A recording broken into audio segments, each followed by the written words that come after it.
फिर से मैं 15 अगस्त के शुभ अवसर पर मैं दहेज प्रथा गीत लेकर आ रहा हूँ। तो आप लोग इस गीत को सुनिए कि जब से तिलकवा के बढ़ल पराचार जी, जब से तिलकवा के बढ़ल पराचार जी, अखिया से ढारा ढार गिरेला नीलोर जी, अखिया से ढारा ढार गिरेला नीलोर जी।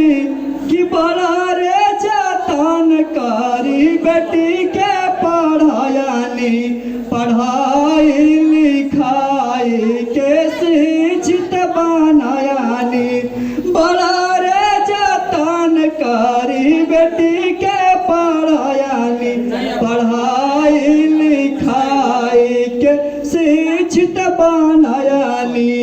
बचपन से करता रहनी बेटी के दुलार जी, बचपन से करता रहनी बेटी के दुलार जी, अखिया से ढारा ढार गिरेला नीलोर जी, अखिया से ढारा ढार गिरेला नीलोर जी।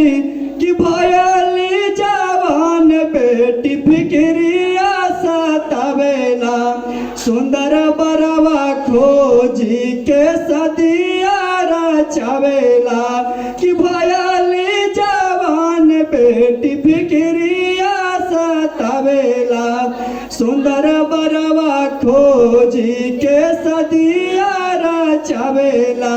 कि कब जाई है बेटी अपन हमर ससुरार जी, कब जाई है बेटी अपन ससुरार जी।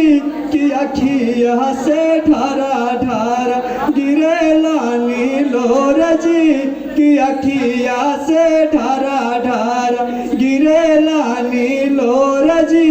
कि लड़का के बाप आके मुँह चमकावेलन, 10 लाख नगद हीरो हुंडा फारम आवेलन। लड़का के बाप आके मुँह चमकावेलन, 10 लाख नगद हीरो हुंडा फारम आवेलन। हाथ जोड़े कुल्लू नायक करेला गोहार जी, हाथ जोड़ी कुल्लू नायक करेला गोहार जी, अखिया से ढारा ढार गिरेला नीलोर जी, अखिया से ढारा ढार गिरे